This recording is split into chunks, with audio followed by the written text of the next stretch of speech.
Alors bonjour, le présent vidéo est pour vous expliquer la tâche en lien avec la planification de l'entraînement cardio. Fait que je vais réexpliquer les étapes. Dépendamment de votre groupe, vous avez peut-être eu certaines explications dans le cours.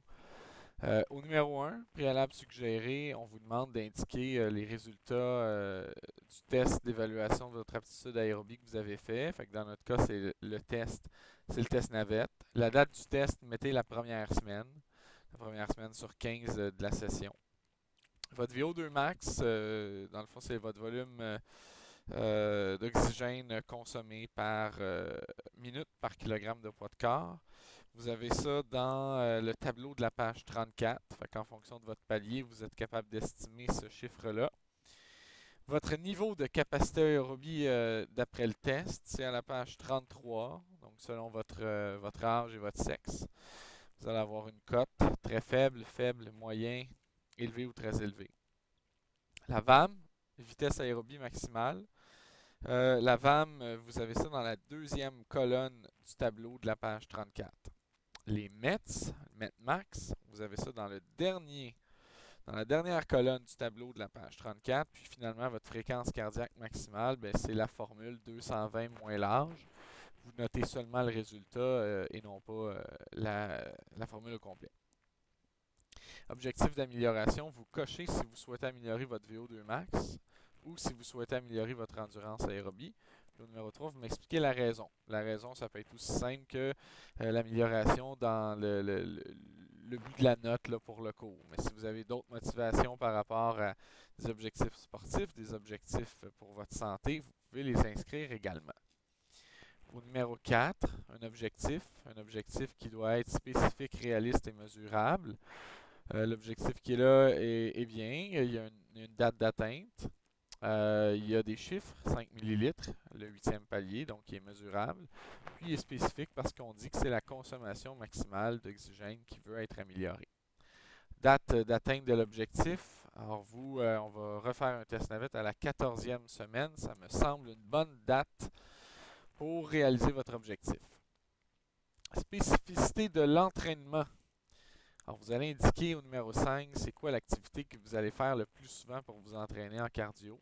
Ça peut être du jogging, ça peut être du tapis roulant, du vélo, de l'elliptique, du patin à roues aligné, toutes les activités qui sont aérobies. Au numéro 6, déterminez la fréquence à laquelle vous exécuterez chacun des types d'entraînement à chaque semaine. Or là, vous devez vous référer aux tableaux qui sont dans le chapitre 3 et qui sont à la page 98.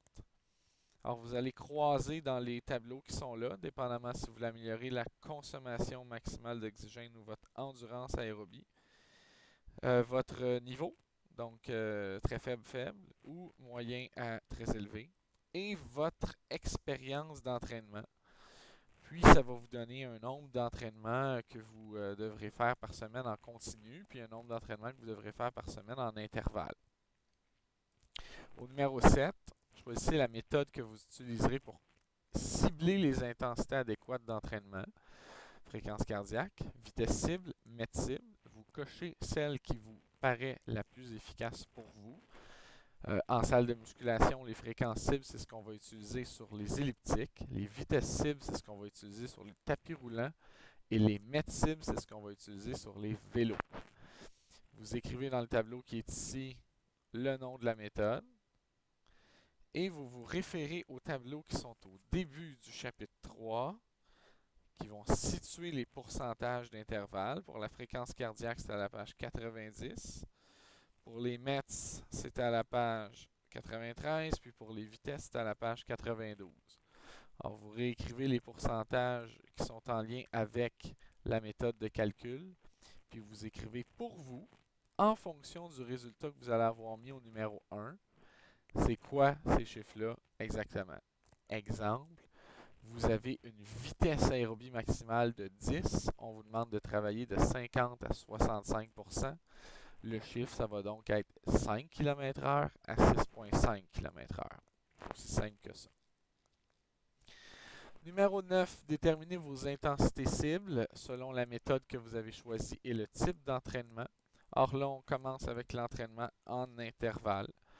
vous devez dire l'intensité que vous allez avoir pendant votre fraction d'effort à intensité faible.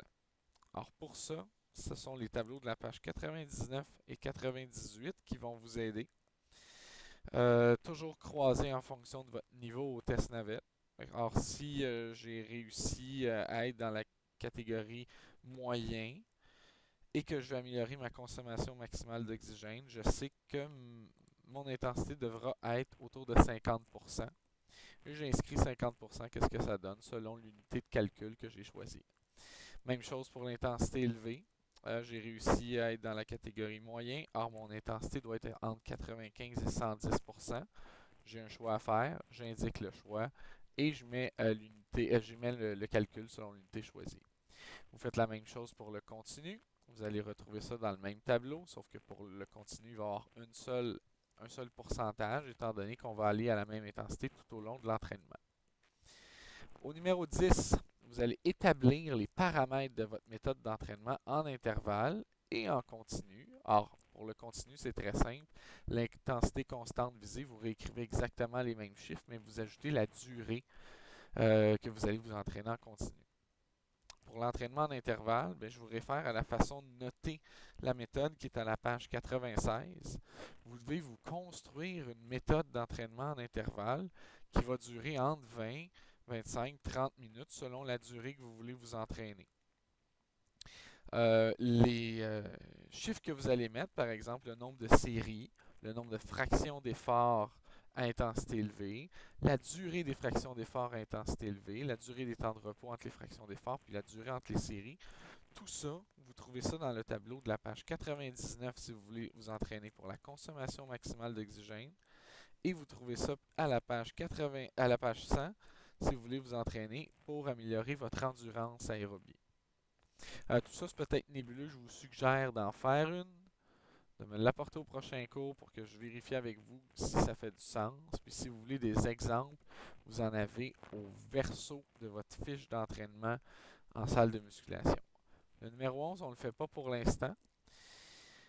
Vous avez à faire le numéro 12. Le numéro 12, très simple, tout ce qui est là-dedans, c'est des choses que vous avez déjà écrites dans les pages précédentes. Alors, juste repérer les informations, ça va vous habituer à jongler avec ces données-là. Ça vous fait un résumé de votre entraînement cardio sur un tableau qu'on va réécrire dans votre journal de bord. Fait que j'espère que ça a été plus clair, que ça a été éclairant. Si vous avez des questions, vous pouvez passer à mon bureau pendant mes disponibilités, m'envoyer un MIO ou faire le travail informatif. Puis, je pense que c'est la meilleure façon d'avoir un feedback direct qui va vous aider à avoir une bonne note une fois que vous allez devoir remettre le travail.